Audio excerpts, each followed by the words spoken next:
wins. He did the shimmy. He put 6 on. It's 19 in a row. The scary thing is he's getting better and better.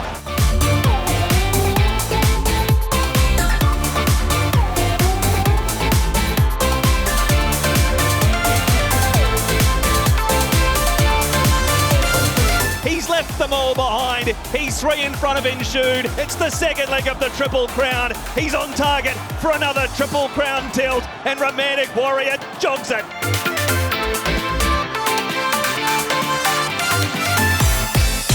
Hello everyone, a brand new edition of the Triple Trio, our weekly look at Hong Kong racing, international racing as well, with the best form analysts in the business in Clint Hutchison and the other guys in the Hall of Fame in Australia and New Zealand as a star jockey in Raymond Shane Dye.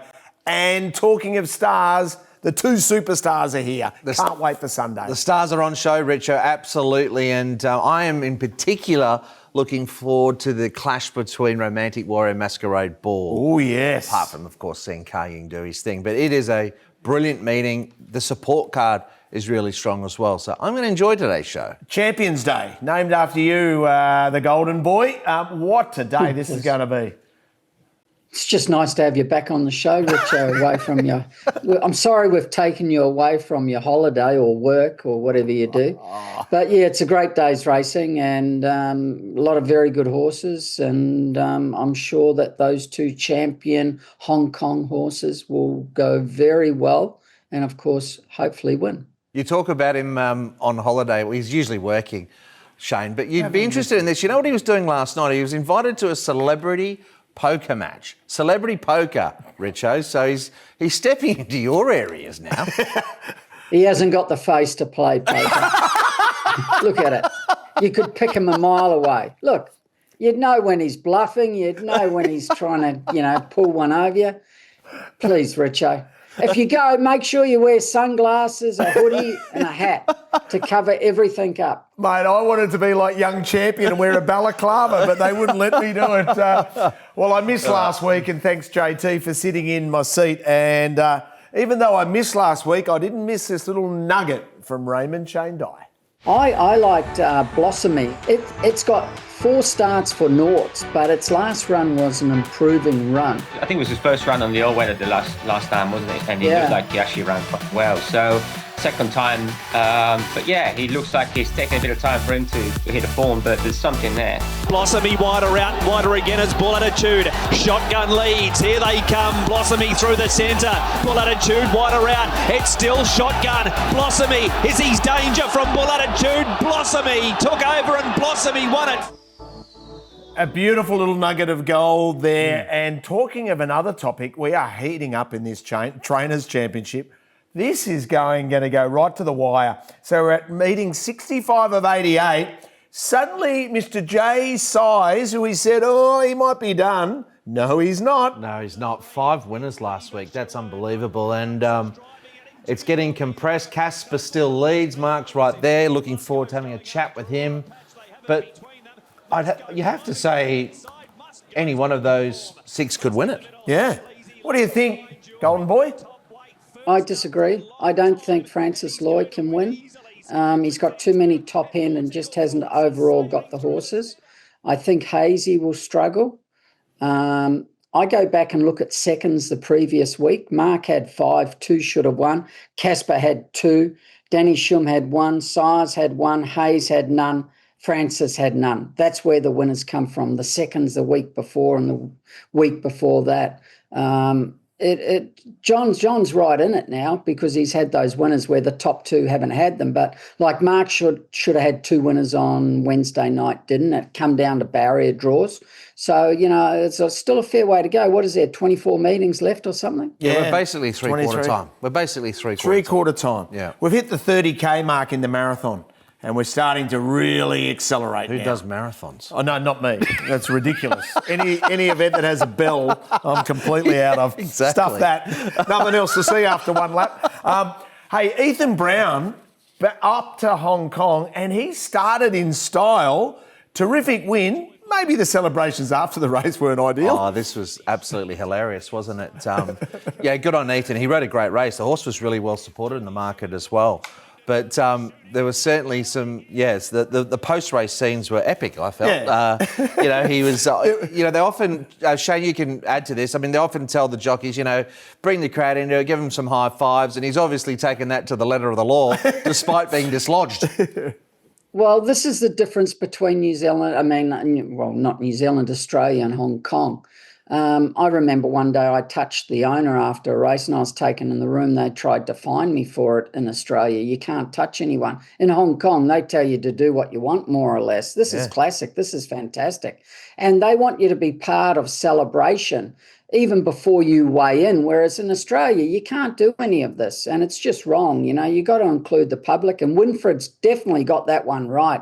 But this was fantastic. It added to the excitement. It just shows you what a relief it was for him to ride a winner and how happy he was. But did you see after the race where he actually went the wrong way? Yeah. And he didn't get into the into the weighing room, and someone had to run after him and grab him. He didn't even know where he was going. It was great. Oh, he is well done. He is a beauty, and don't worry, we'll see a lot more of him, and he's got a terrific book of rides on Sunday. He does have a good book. On that note, Richo, do you like it, like the involvement? It's a bit like footy, right? When it's a no-brainer, and these guys that like to celebrate, like bring him into it. It really makes boys. Yeah. Sometimes Aussies live in the 1900s in racing. They really do. They're out of touch, the officials, in a lot of way, and they really are. And they should take a book out of Hong Kong with a lot of things, and being a jockey, being part of it before they weigh in is one of them. Okay. And what about when they raise their hand across the line? $500,000 fine and all. Ridiculous. And then Winfred told us all to do it. He actually told us to celebrate going across the line. Yeah. Aussie can't even do that when you're 6 lengths in front. It's just ridiculous. They're that far behind in times. Don't get me started. Mate, we've got you started, and the Aussie bashing continues. You can feel free to just pack up your stuff and get out if you want. Yeah. They got the prize money right here anyway. Anyone's hanging around. Mark Newnham's our very special guest. All the normal features on a huge show coming up. We're going to preview Champions Mile, the QEII Cup's a beauty as well. And don't forget the Chairman's Sprint Prize with the best horse on the planet, and Ying Rising in action. So we'll find some winners first up on the Triple Tree.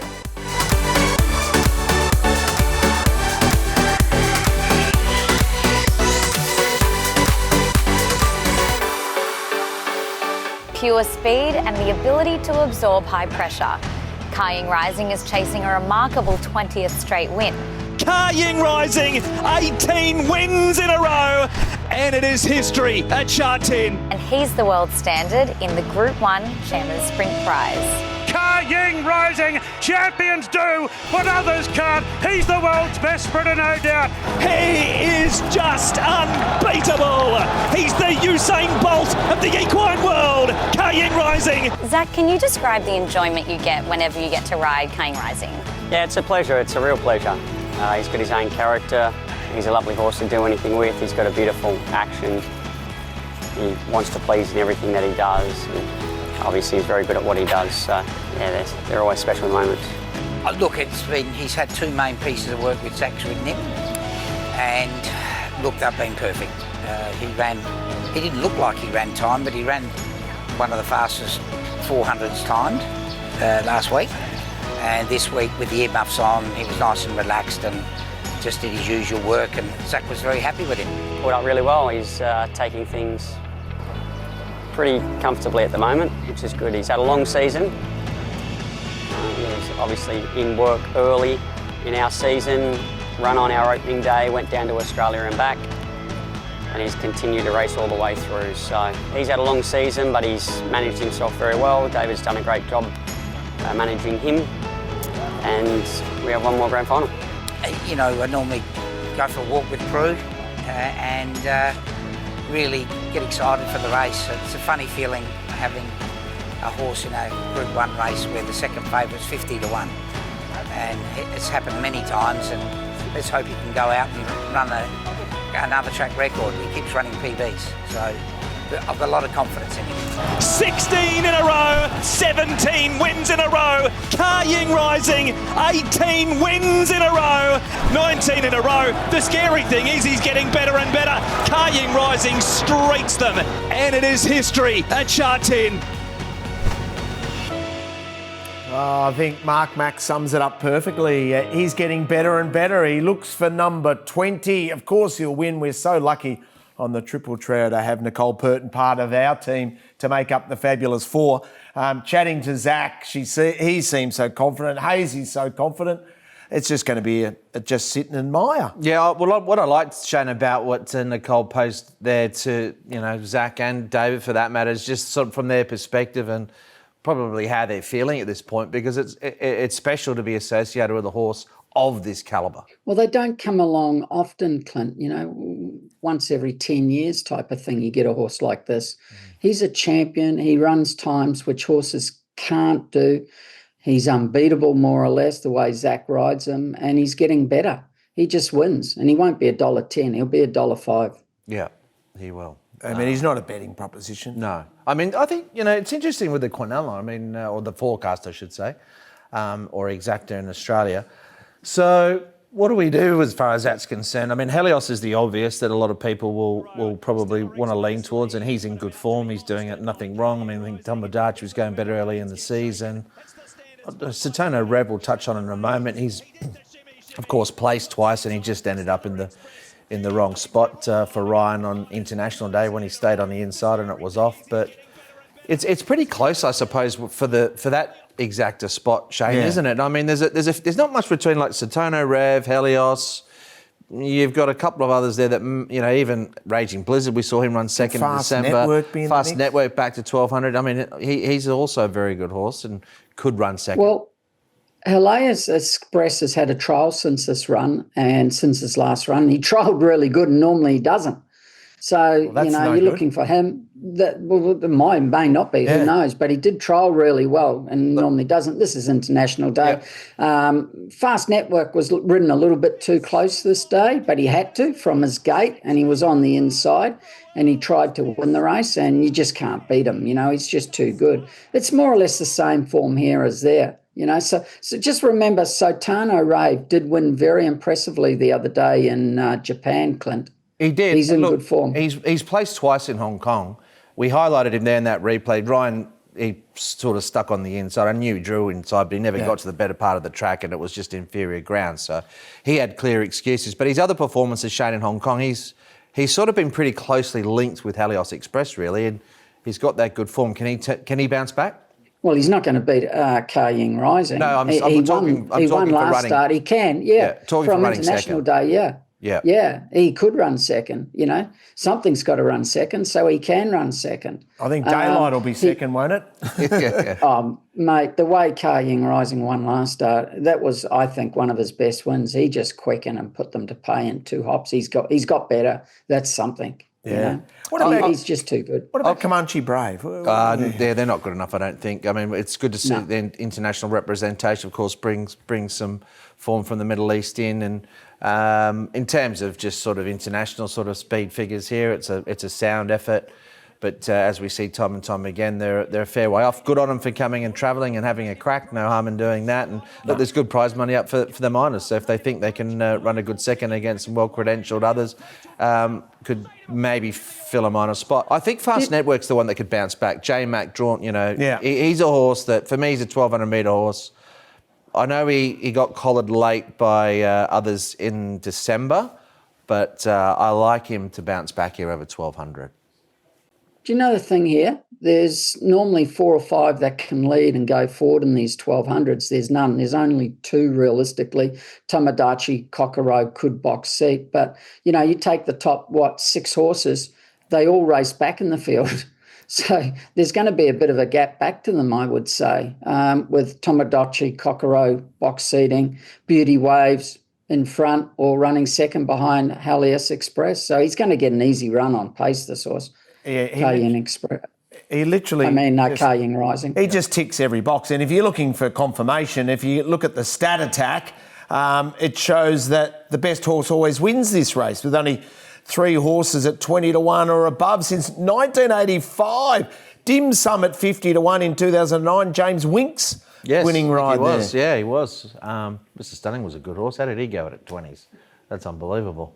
But anyway, it is I think in terms of trying to get something out of the race, I think it is in the forecaster. I think that, Fast Network might be the little bit of that, because I think Helios will be really well supported. I've got, of course, Helios in for second, but I think Fast Network might be a slightly better price, and I'd be keen to go the 1-4 in the forecast. Okay, 1-3-4, but maybe 1-4 in the forecast. Shane, what about you? One tips himself, and then who else? Yep, I'll go Helios Express, the 3 from Centino Reeve, and of course Fast Network. Fast Network will be the one that gets the right run. You don't have to worry about that. He'll be just in behind on the fence, following Ying Rising. Okay, so that's one of the Group 1s. The Champions Mile we're going to turn our attention to. And by doing that, we need to be joined by a champion trainer who's he's sitting second on the premiership and he's making all. It is Mark Newnham, our star power guest.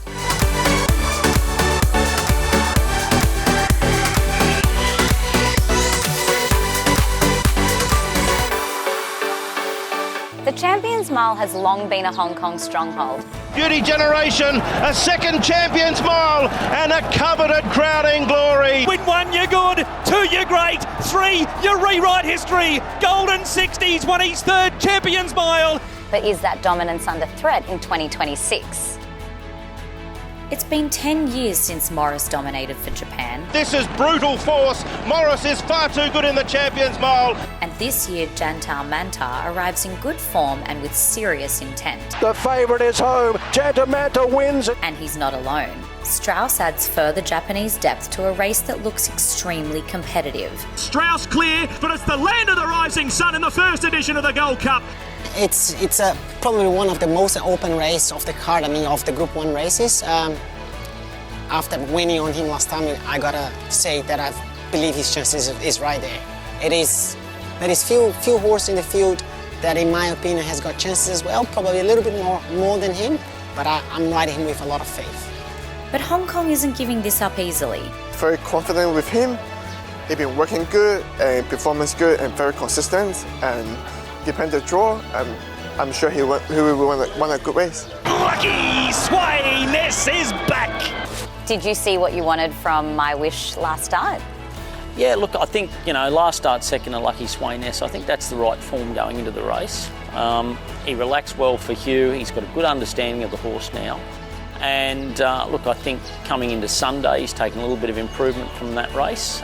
So he's going in there peak condition. It's Invincible Ibis. It's Derby Redemption for Mark Newnham. Invincible Ibis won it. It's all well and good winning the Derby, but when you come up against seasoned Group 1 horses, there's nowhere to hide. This field, it'll be a very strong competitive race. Whereas when you come out of the Derby, you've got horses there that are basically Class 2 and Class 3 horses, so he does have to come up to another level.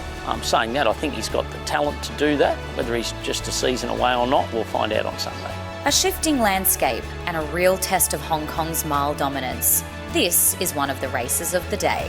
Red line kicking over Void Bubble. Sunlight Power screaming home. Red line, Void Bubble, what a finish. It's close to a dead heat in the Champions Mile. Bowman's lifted Red Line. Oh, I think when you consider from a betting point of view, this is going to be the highlight of the day. What a race it's going to be, the Champions Mile, and it's brilliant to have our star power guest join us now to preview it in Mark Newnham. And Mark, looking forward to chatting to you. Welcome to the show. We're going to chat to you all about the Trainers' Championship in a moment, but International Week, there's a lot of internationals arriving. Mate, how's the buzz around? Yeah, it's been a really good week so far. There seems to be a lot of press in town, I suppose, with multiple entries, international entries. It's getting a bit of traction everywhere. It's fantastic. And what a field, Hutch, into this Champions Mile, star-studded from top to bottom. It is star-studded top to bottom, and it's interesting from the local perspective. I mean, we see how that Derby form can stack up against the best milers around in Hong Kong at the moment, and Jantar Mantar in there. Oh, look, I thought this was a really hard race to price. I got Lucky Swayness a marginal favourite. My Wish right there. No surprise if My Wish turned the tables. Jantar Mantar, I think, could be shorter. And I had Little Paradise in single figures as well, actually ahead of Invincible Ibis on his classic mile when I'm trusting he can return to that. We'll talk a little bit more about that later, but really competitive race, and I think you can make a case for a lot of horses. It should be a beauty. Just quickly, what about all the data and information in regards to a little pre-declaration vet inspection? Yeah, well, there was 2 horses at the whole meeting that obviously had some issues. Sunlight Power was one of them and Voyage Bubble the other, and Capped Elbow I think they had. So it's not an ideal preparation. I think there'd been a little sort of mishap with Voyage Bubble as there was, but nonetheless, they had to clear the vet. They've cleared all that, so it's good to see Voyage Bubble take part because you want to, provided he's okay because he's been such a star. So, Mark, for you, how's My Wish come through the very close race with Lucky Sweynesse? Yeah, really well. I'd say he's probably going into this race a little bit better. And I think now that Hughes had a couple of rides on him, he understands the horse well. His gallop on the course last Saturday morning was probably one of the best pieces of work he's done, in his life. So Hugh got off him, was really pleased with him. He's had a nice week into this now, and look, from gate 10, he's probably going to get mid to back in the field, but there does look to be a decent pace, which wasn't really the case at his last start. Mark, when you say he understands the horse well, what exactly do you mean by that? Oh, look, I think to get the best out of him, you've got to ride him for his turn of speed. He could win races in easier grade, racing up on pace and racing a little keenly. But now we're in Group 1 company. He's got to be able to conserve energy well, and his best asset is his turn of speed. So, once he plays to those strengths, and Hugh understands that, you get his best performance. So did you choose between My Wish and the Derby winner, or you made the choice for him? No, I gave him the option. He's been doing work on both horses. And when he did make his decision, he did ask my opinion as well. And I think he's gone the right way, just in terms of where they're at in their career. Invincible Ibis, will be a very good horse, I think, next season. He's only raced his own age group recently. And look, he's done very well, but history tells you that in this race, they tend to run well without winning, as My Wish did last year. My Wish was beaten a length last year from gate 1, whereas, it's been quite a few years since a 4-year-old's won it. Yeah, and Inside was a good spot to be that day, and it is a day actually where that has been the case in the past. I know the A-Track this season, Mark, has probably played to the strengths of a run on type, but this meeting in particular, it can be a little up and in, and that, tactically, would you consider changing things around if that were to be the case on the day? Oh, look, I'd have to talk with you about it, but we're getting quite a bit of rain here at the moment. It's rained quite heavily last night and this morning. I think the track will probably play more towards the way it has done the rest of this season. Right. Okay, that's interesting. Shane, do you think Hugh made the right call there? Yeah, definitely. One's done it in that class and the other one hasn't. That's not to say that Invincible Ibis, the Derby winner, won't be a better horse next season than My Wish, but right at this moment, he's gone for that one, and whether it's right or wrong, we'll know Sunday afternoon. And Shane, from a punting point of view, how do you analyse the Japanese horses? How do you analyse Jantar Mantar, for example? It's so hard. It's just so hard. I think you follow the computer teams. If they back him, you follow it. Right. It's as simple as that, because they're just so good, the computer teams. His form's very, very good. He's the real deal. I know he didn't perform here when he was here last time, but he is the real deal. And he's got gate 6. He should get a good run midfield, shouldn't he, Clint? Yeah, he came with a big reputation. Absolutely everything you say is right, Shane, if he brings his Japanese form. But there is a niggling thing in the back of my mind that, you've been to Hong Kong once. He was beaten convincingly. It was horrible. He was beaten. Oh, he went terrible. And he arrived with good form on that occasion as well. So he for whatever reason, he hasn't gone to Hong Kong and performed. And I've seen over many, many years there horses that have gone and done well, or a horse like Sirius de Zag who went to Hong Kong off the back of a great European year and could never go there and perform to that level for whatever reason. So it's an interesting one. But like you said, the market will be quite telling on the day, but he deserves plenty of respect. And what about Docklands? As a European miler, look, he's not the creme de la creme. I know he's won at Royal Ascot, but, he ran 4th in December, and I think that's him. I think that's about his spot, isn't it? I think the locals will have him. I think he'll run an honest race, and I suppose he's got sound form, but it's probably a cog or two below once again what's required. Yeah. Awesome for Harry Eustace. Awesome for OTI to have a runner. Great for Mark Zara. Yes. He jumps on a plane. He loves jumping on a plane and zips up there. And of course, you'll also be riding him at Royal Ascot as well in June. So that's Docklands. Who do you think wins and why? I'm going to, in terms of the market and how I'm going to play, it's a little different. I've got Lucky Swain S Mark favourite over My Wish. My Wish could easily win it, and particularly if the track plays as Mark thinks it could with the rain about. But if it dries out the next 2 days and it's up and in, it becomes a different ball game.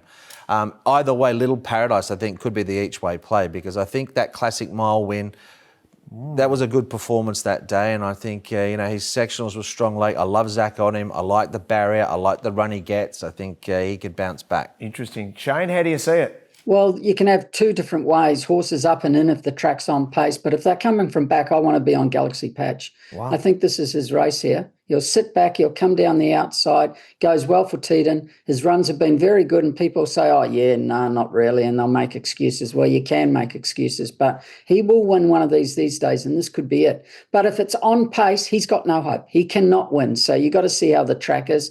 I think My Wish will run very well, but I spent a lot of time on this race yesterday, and I come up with a lot of different winners if things go right for them. It's one of those races, and Mark, of course, My Wish can win. Yeah.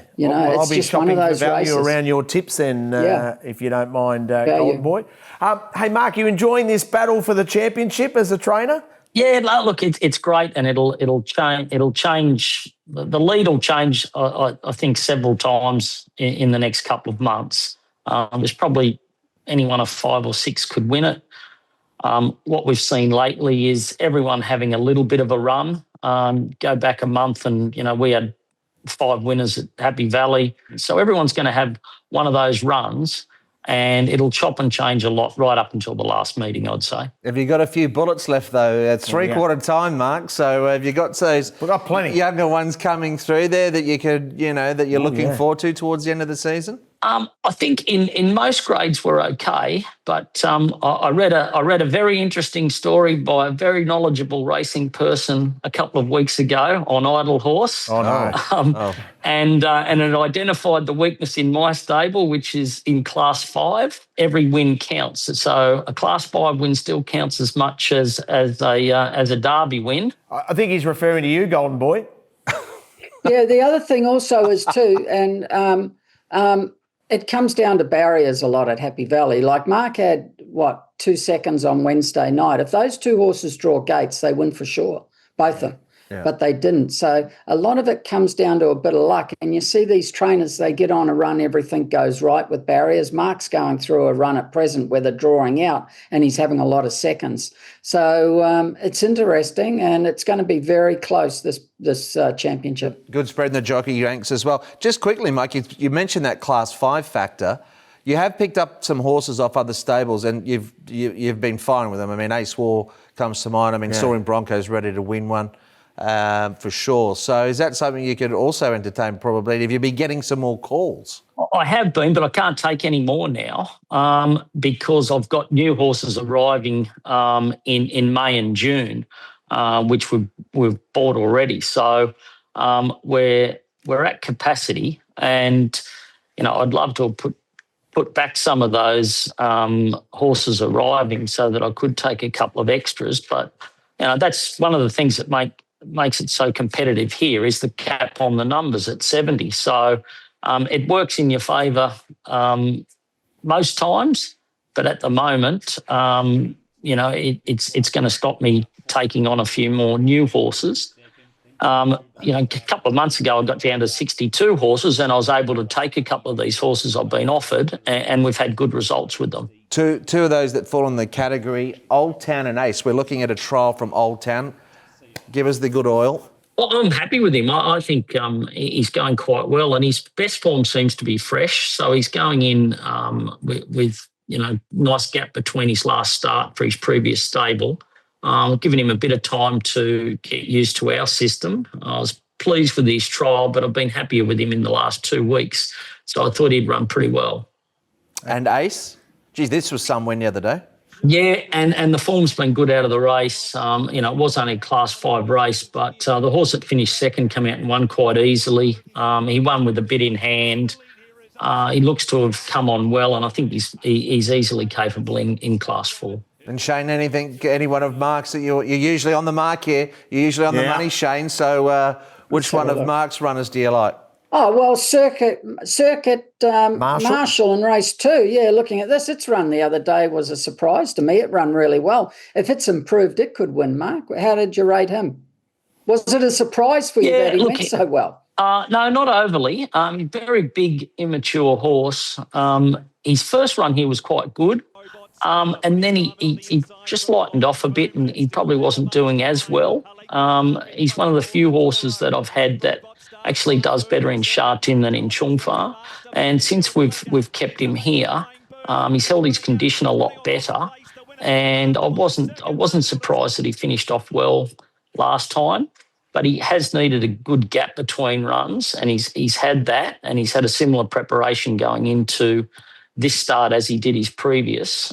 So I'd imagine he'd run pretty well, especially if the track favours horses to run on. Lucky Sam Gore in race number 10. Well, you get rid of Salon S, thank God. But also you get up to the mile. What do you think? Well, probably trainer error last time. I should have run him in the mile on the same day instead of taking him back to the 14. Not that I knew that Salon S was going to be in the race, but it was probably just asked, he came back in distance. I think at a mile he's better suited. He's been in good form throughout the season, and he runs particularly well for Jerry Chow. Okay, so there's some insight. Yeah. Any side bets you've got with any of the other trainers? Let's be honest, you're amongst friends. Is there any trainer in particular you want to beat? Well, I want to beat everybody, that's for sure. That's a given. And I can't afford to bet against Casper. He's got way too much money for me. That's true. Mate, you can always get a bet with Casper anyway. He bets on 2 flies walking up a wall. Yeah. Yeah, but in the numbers he bets, I'm not in the same league. Right. Not even a little bottle of wine between someone, against Hazy. Hazy will be up for that. And stay away from golf with Casper. Yeah. Yeah, no, I'm an ordinary golfer. No, well, Hazy, one thing with Hazy, you could probably get on because he doesn't lack confidence. No, that's exactly right. You won't get a prize. Yeah, exactly. Mark, we've absolutely loved the rise of Mark Newnham over in Hong Kong, mate. Keep up the great work. Good luck for a special day on Sunday. Yeah, great. Thanks, guys. What a start. Mark Newnham, our very special guest. We've had a look at 2 of the big Group 1s. Let's have a look at the big one up next.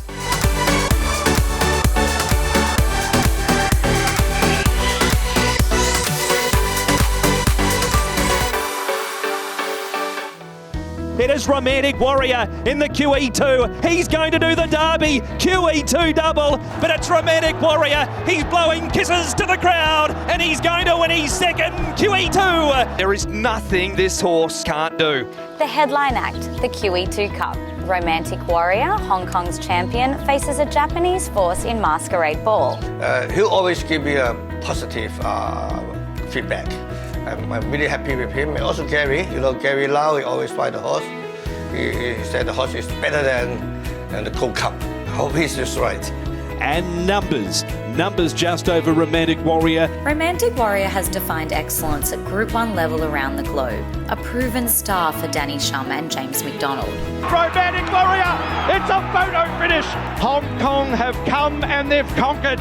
He sets the standard, but this is no routine defence.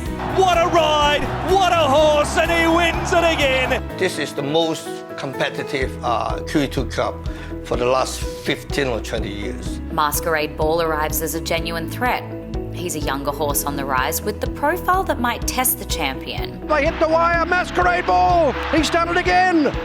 Japan's depth continues with Giovanni, while Europe is represented by Sosi and Royal Champion. Still Sosi, it's Fab Nguyen. Royal Champion, this globetrotter, won in Bahrain, wins in Saudi. In a truly international contest. Ruby Lotto's come from last. He's going to win the Classic Cup. Numbers won the Centenary Vase. But flying the Bauhinia flag proudly for Hong Kong, China will be a champion, Romantic Warrior. If he scores on Sunday, it might be his most epic performance yet. He's on target for another Triple Crown tilt, and Romantic Warrior jogs it. If he wins, it's a great honour. And also, QEII Cup is one of the biggest races and biggest prize money in Hong Kong. So it means a lot for me. Can the fairy tale continue? Romantic Warrior, the headline act in an epic QEII Cup. This is a great field, isn't it? I mean, the arrival of the Japanese just adds so much to it. Sosi we saw on International Day back in December, winning there over a longer trip, sure, but back to 2,000 metres, it's mouth-watering from top to bottom. It is. Small select field. We've got the Derby representation as well with numbers. He'll set the pace in this race, one would imagine. A couple of Japanese raiders in there. Sosi, like you said, trained by one of the world's best in Andre Fabre. Amazing field, and Romantic tops the billing. Shane, what I find, when I was going back over and just looking through a few things doing the form for the race, and I did note Romantic Warrior Sha Tin course and distance. So his 2,000 metre record, he's had 14 starts. He's won 13 of them. Wow. Little horse called Golden 60 was the one that got him one day and probably shouldn't have, but that's another matter. It's just an unbelievable record over this trip. He's just a champion racehorse, and he's got better with age. He's racing very well. Here's this trial. Numbers was sitting second, and one he was pushed out. Rubilot trialled all right, but he was ridden out. And of course, in the middle, in the bluish green, is Romantic Warrior had a very, very easy trial. Looked good. He's flying. Shane, he's going to be very hard to beat. Shane, would you say he's going in his work better than he has in a while? Definitely in his trials in any other season. This season he's been free. And that was very evident before his first run of the season, how he trialled. He was just so free. So the operation he had in the off-season 100% helped him. Yeah. He's up against a serious horse. I mean, Masquerade Ball, if this was 2,400 metres, there'd be a huge school of thought to say that Masquerade Ball, who was runner-up in a Japan Cup, Shane, could knock off Romantic Warrior. I mean, he's been beaten here by Calandagan, an absolute gun. Well, Christian Lemaitre is pretty quiet and doesn't say too much, but I read in the paper the other day, he said this might be the best horse he's ridden.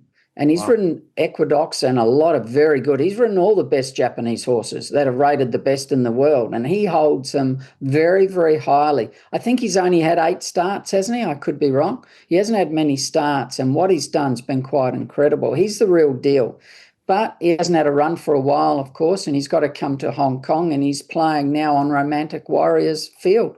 So it makes it that little touch harder. I agree with what you said regarding Christophe Lemaitre. I mean, you don't take those comments lightly. He rides all the stars of the turf in Japan. It's a mouth-watering clash, isn't it? The 2,000 metres, home ground advantage, you have to have Romantic as the one to beat. Masquerade Ball is a serious, serious threat.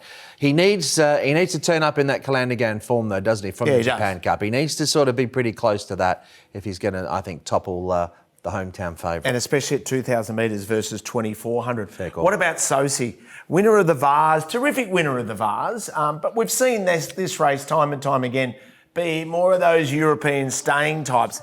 Will he have the turn of foot to be able to match it? Well, he ran about 0.3 of a second slower final 400, and I know they're different distances, but both the Cup and the Vase, but this is the Vase, they were both very slowly run, Shane, and it was a sprint home. He can't out-sprint the Warrior. We know that. That is absolutely going to be the case. But he's travelled and run well. He's Royal Champion. He's racing in fine form.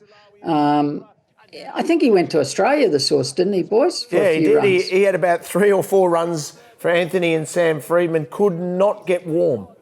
I think now around third in the he had- Vars was about his best performance over a mile. He had unbelievable form going to Australia, didn't perform, come out of it, and now he's flying. Yeah. He's racing well, but, he's not running against Romantic Warrior or Masquerade Ball, of course, but he's racing very well. It's an interesting one with him. I mean, does it highlight...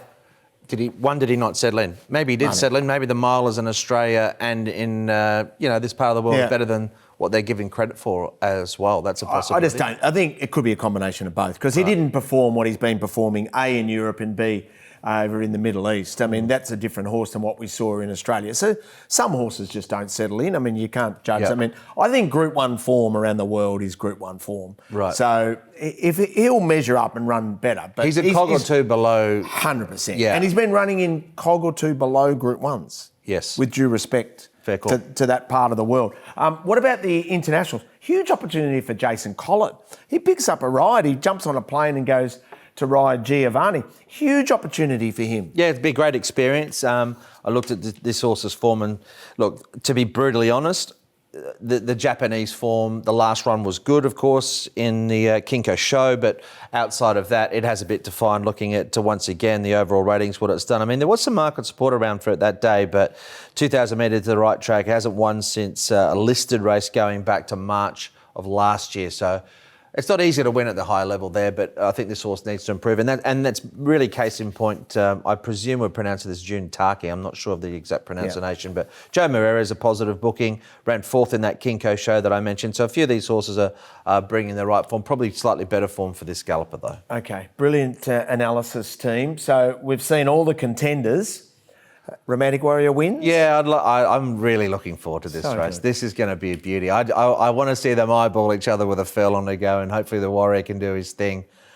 He might start shorter than $1.75. Although that said, Matt, I think they still really dominate the market. I mean, with Masquerade Balls over the profile from the Japan Cup, he's going to have to attract a fair bit of attention. And Socia run well. I just think that 2,400 would have been better for Socia. Shane, what do you think? The market depends on the computer teams and how high they rate Masquerade Ball, because if they've got them high rated, they'll crush them for sure. I don't know how high they have them, though. Same as Clint, it's not hard to work that out. Romantic Warrior, Masquerade Ball, Sushi. The computer teams back that third horse, Sochi, in the Vars, of course, very heavily. So be interesting to see the betting and what they do to frame their market. Also numbers. It'd be interesting to see how he comes through. Yeah, well, I think he'll run well, Shane. I mean, he's going to be up and on leading, and he'll be there. We've seen the Derby form. I think it's a better Derby than normal, than average, and but it's a better QE2 than average. Correct. Too. That's the problem. But he'll run well. Yeah. Let's have a look at our global racing.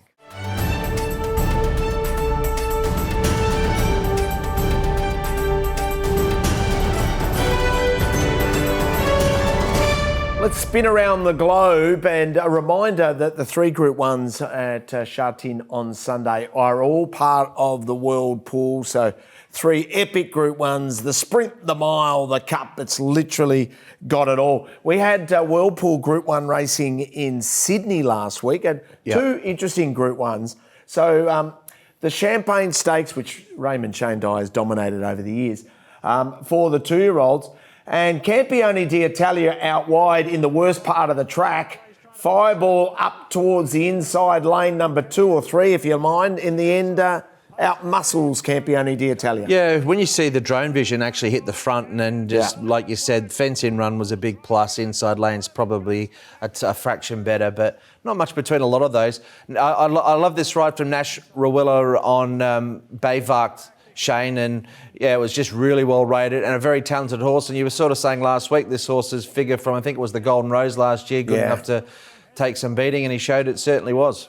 Yeah, he hasn't produced it again until here, and you could never go again what he did at Rosehill that day. It's physically impossible what he did, the times he ran and how he did it. But when he gets his own way in front over 1,400, he's very hard to beat, and especially when the track's on pace. Inside on pace, which it was. Yeah, and so it makes it difficult. For Godolphin, Shane, the good news is he's going to race on, whereas they've announced the retirement of both 10 Tyrus and also Observer, joining the Darley Stallion roster. I think 10 Taurus for $88,000 and has already got well over 100 already Fully booked. booked. Bang.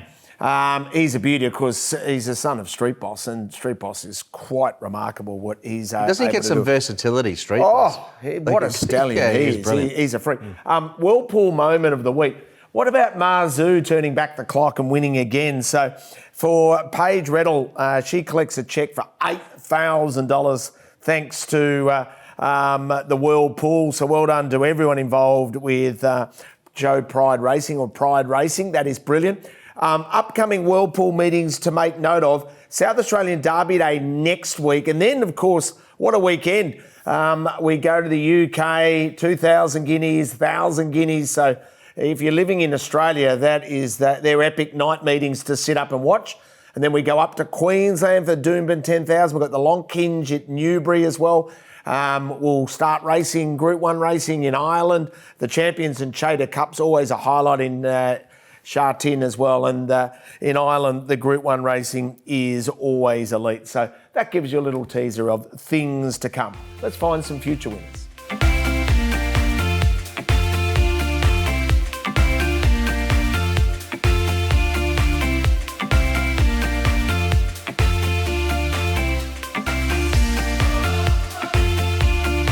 Let's find some future winners with the often discussed and often copied around the world Sweet in Defeat file. Everyone wants to know who jumps in and why. Yes, we're going to a list of 4 from the previous week. And the horse that I thought ran well, the straight was strange last week. It was very chopped up. But Master Payment, debut, good run on the outside fence. Not sure the outside was all that good, to be honest, but it was a good run. Against the pattern, Bull Attitude, ready to win a race. The inside was definitely better on the dirt.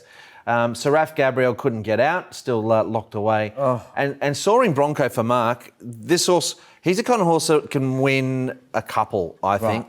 Here's a look at Seraph Gabriel, and I thought, firstly, must we look at it? Well, Harry Bentley did a great job to find the spot that he did, Shane. I thought, he drew a wide gate, he found a nice trailing position, but just at this point probably needed to get in the running line, and then when he didn't at this point. James Ormond came around him and just held him in that spot. I can understand he probably didn't want to get going too soon. But for a horse that needs to build, who hasn't got a lot of size, I thought there were clear excuses. And when he was eventually clear, he actually ran on pretty well. And I think this horse, who also comes out of the Derby, is kind of ready to win a race. There was also good market support from him. He was into $4.70, so the money came for him late, Shane. But I thought it was a good run with excuses. Yeah, he had excuses. James just held him in a pocket. There wasn't much Harry could do unless he really forced his way out. But no, his run in the Derby was very good. He boxed on after going forward, and he's a horse ready to win when you think he can, Clint. Yeah, he's one of those horses, like some of the horses in the Derby were penalising the handicap. He wasn't really. So he's still quite well treated on that Derby form. Like, for example, he ran against Pacha Cosmo there and was 10 pounds better off than the Derby clash where there was that much between them. So stick with him. Okay, so Sweet in Defeat file runners this weekend on Sunday. Race 1, number 11, Prestige Hall. Race 6 to 13, Thunder Kit. And in Jude, race 10, number 3, Willow. Best chance amongst that lot? In Jude, okay. In Jude, for sure. He'll be very hard to beat. Okay, so there you go with Craig Williams jumping on board, who comes over to Hong Kong to ride his Derby winner and Cap Ferrat in the mile or in the mile? Cup? Yeah, in the mile. So looking forward to seeing Willow in action. Talking about gun jockeys, here's Raymond Shane with the Idol.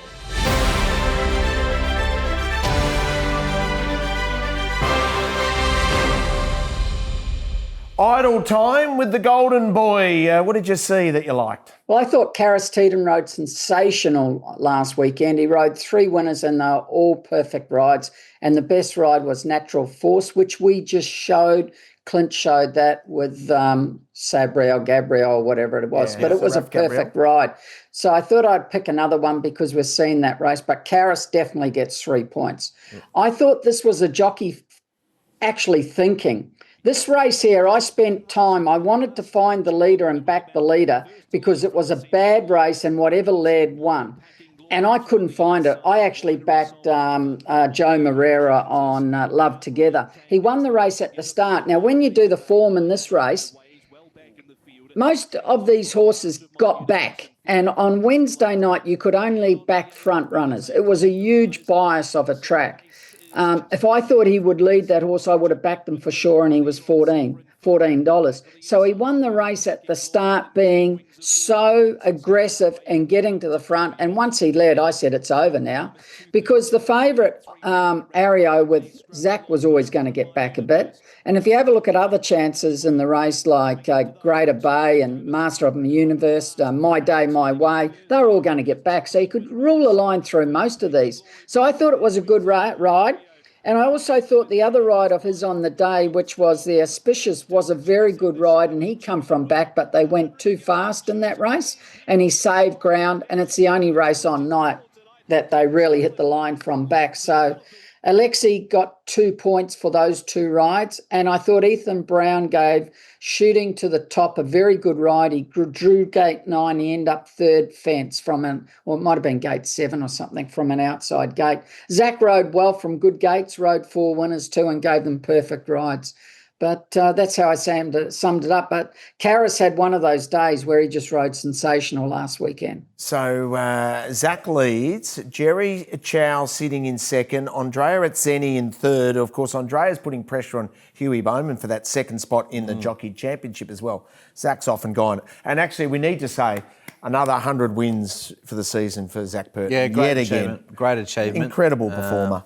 Yep, no, he's doing... Clint, did you have that horse leading in the last? All I wanted to do back whatever horse I had leading. We HUTCHI'S Honker subscribers fortunately did. We thought he'd map forward, and we were on him. So it was one of the results. We had a couple of seconds on the night. You could back him. I just wanted to back the winner. I didn't care what led as long as I could find it, but I didn't find it. He was always going to have a map advantage, but he's actually got some pretty good form alongside his name. I wasn't as convinced the track was as biased as you, but nonetheless, he was always going to get a good position in that run, and Alexi got it right for sure. Now, Golden Boy, while we've got you, Nicola Yuen, something you noticed from a ride, or Jomberg Banner. Okay, Nicola's got a real, and I'm trying to, Nicola, I hope you watch this or someone points it out. This is really bad. She's got to improve it. This is 2 weeks ago, Dromberg Banner. She was outside the leader, healthy, but she just lets it drift off, and Karras gets up inside on 6-pack. You can't do that, Nicola. You've got to be hard up against the other horse. So I forgave her for that, right? She'll learn. Yeah. But then last week, this was just terrible last week, what she did. And the stewards had her in. Now, if you watch up here, she's one back, one out. She didn't want to lead. She comes out because the pace slackened, which is wrong. She should have stayed in behind. But that's fair enough. Now, she's 3 deep. You can't allow your horse to drift out further at the 600 metres. She's nowhere near any other horse. You've got to be hard up against the horse on the inside. So you watch here. The horse from before comes up. Now she's 4 wide, comes out here. And the reason she gave is she wanted to keep her horse balanced. That's a load of rubbish. You can be 1 off the fence, 3 deep, and your horse is balanced. So, Nicola, don't take this the wrong way, because I want you to be successful. You had 4 winners from 16 rides and went really well. But that has to be addressed very quickly. Because it's really bad. It does, and the other jockeys as well, Shane, that shouldn't be getting runs are, and in Hong Kong, in a jurisdiction where it's so competitive. And, you know, these kids, they're learning their craft. Yeah. I mean, she's Yeah. going to get a 4 from lot 24. better. So, as Shane says, he's just trying to help along the way. But, you know, it does a lot of, it changes a lot of dynamics to the race. This is the other point. Big I mean, time. because if you think a horse is going to be not getting a run and all of a sudden it does, so it can impact in an enormous way. So hopefully she'll tighten up, and I'm sure she will. Well, She's shown a good amount of ability. So Nicola, take that. Well, away. it's easy for the other It's easy for the other jockeys riding against her. They're just going to be inside and say, well, I know I'm going to get a run when I need to, so I can save all the energy in the world. I don't have to try and push out. I don't have to try and come back and get out. I'll just wait here, because from the 500, I'm going to get a run. It makes it so much easier, you know. So hopefully they can address that with her. Yeah. And that was the sort of point I was making about Winning Ovation a couple of weeks ago when it was caught white, who incidentally runs in the last race at Sha Tin. Oh, hello. Okay, I've got the pen poised for that one. Great analysis, Raymond Shane. Hey, Social Stable, best bets coming up.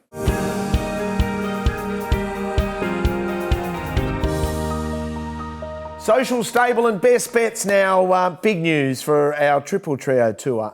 Ladies and gentlemen, form an orderly queue on the waiting list because we're sold out, if you don't mind. We are, which is great news. But, that is brilliant. Hey, if you do want to go next year, you can register interest there too. So, or you can jump on the waiting list and, if something remarkable happens and we get a whole stack on the waiting list, we'll grab JT in a headlock and say, how about we extend and get a bigger one? Just remember, there might be more too, boys, if this goes well, which it will. Thank you. Well, you never know. We might take this worldwide if you get that passport of yours up to date. Alexi Badell's flying along, so congratulations to him. 300 wins in Hong Kong for Alexi Badell. Royal Ascot news through in 7 horse racing, which is doing a brilliant job covering racing around the globe. So Jolie Star Overpass has Fora, Generosity, Charmstone and Lady of Camelot. So we've got a whole stack, 6 Australian trained horses at the Royal meeting. That will be magnificent as well. Maybe one day we'll do a tour over there. You'll be there top hat and tails, won't you? I will if selected, but at the moment I'm not selected. Can you imagine Shane at Royal Ascot? Mate, he'd dominate Royal Ascot. Dominate. Yeah. Hey, my hat will be taller than me. You're looking sharp once again, Shane. He's got the attire. He's looking the goods. Dice in. Yep, dice in. Best bets. Let's get stuck into them. Pens are poised. Best bets. All right, last at Sha Tin. This is a really nice horse. I think he's a group horse in the making, selling as his trial since his last win was fantastic. 6-pack brings the same form and winning ovation. He should have won the other day. He's the Quinella horse. I think that'll be the trio. Outside of that, I'm hoping that I can back Little Paradise. I'm going to trust Zach Purton, an inside draw. I'll be backing him each way and in some exotics as well. Okay, race 11 and race 7 to 14. Golden Boy? I'll go race 1, number 9, Lucrative 8. Good first up run the other day, run 3rd. And from gate 1, he will get the perfect run. Good luck, everyone. Great day's racing. Loved your insight. Can't wait to do it all again next week with this guy as well. Hope you enjoyed the show. See you next week.